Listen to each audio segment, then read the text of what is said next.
Welcome to Blanchard Cemetery, what is believed to be one of the most haunted cemeteries in Oklahoma. This cemetery is visited often by paranormal investigators on the prowl for EVPs and just to have any experience of some sort. As soon as night falls upon this cemetery, it is highly active. On paranormal websites, there's lots of reviews on this cemetery about how active it is, and at the very moment you step out of your car in the dark, you'll begin seeing shadow figures, you'll hear noises, and actually equipment will go on the frizz, which means your equipment will drain battery really quick. Flashlights will stop working, cameras won't work, your phone will go haywire. It's believed to be very electric out here with energy. The sun is setting somewhat, so we might be here for a little bit of the dark fall, and perhaps we can catch something. I don't know, I'm not going to confirm on that. This cemetery is most well known, though, for one of its residents that haunt it. It's believed to be a man that is buried here. It's a very tall man. He's believed to be a shadow figure, and they see him in a dark navy suit. Whenever he appears or he decides to show himself, he's usually waving at people, asking them to come close to him, and then he'll vanish. That is the most well-known apparition of this cemetery and one of its drawing points.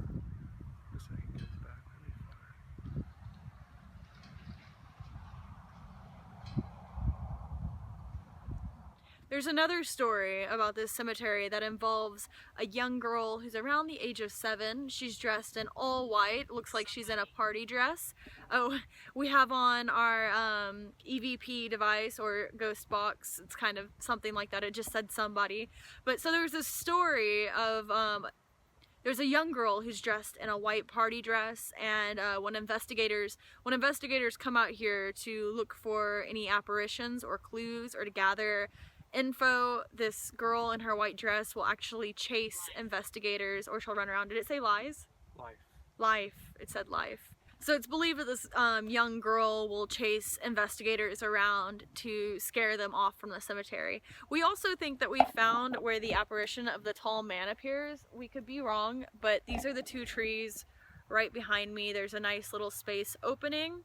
If I pan the camera this way, you guys can see where we drove in from the cemetery. So basically the gate is right up there.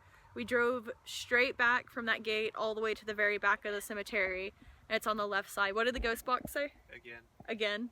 We're going to use our ghost box now, and we're going to ask some questions and see if we get any answers. Is the tall man here? Hi. Hello. How are you feeling? We just had something drop over there. How old are you? I'm hearing things.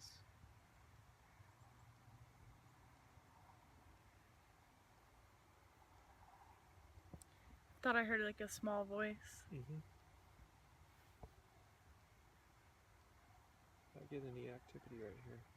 Let's walk and see if we can get anything else.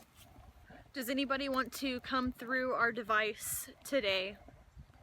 It was it was very active there for a minute, and then the screen just went blank. It was crazy though, because immediately after it said hi, did you hear the branches break?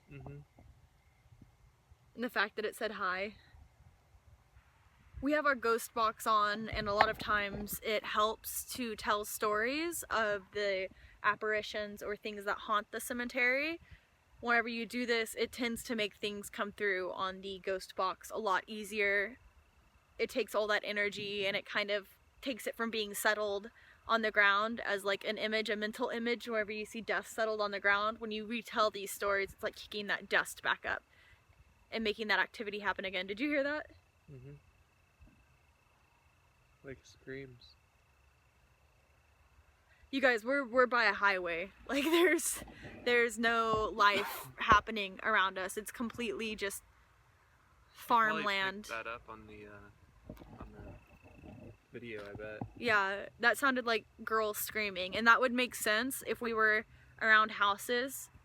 Literally, there's only a highway around us, and it's all farmland, like just pasture all around. And the one building you do see is the caretaker's building, and the other building is where they sell the gravestones for people that are going to be buying lots out here. It did that whenever I turned off the camera. Did it? I turned off the camera and Brady and I just heard a very audible voice go, ah! It's very breathy. Oh my god. No, it feels really eerie as the sun's going down more. It's starting to feel more and more intense. Do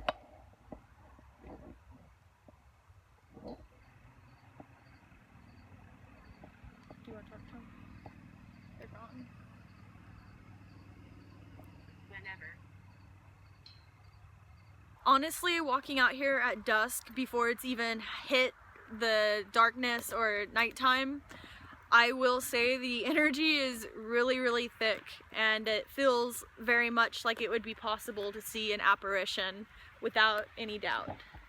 You picking up on something? Yeah. So the air Shine. said shine. It's starting to get dark out here, and out of respect, Brady and I are going to go ahead and leave the cemetery. They usually close cemetery gates as soon as the night falls, just out of respect for the family's plots. And since we haven't asked permission to investigate this area at night, I feel like it would be much more appropriate to take our leave as soon as nightfall happens.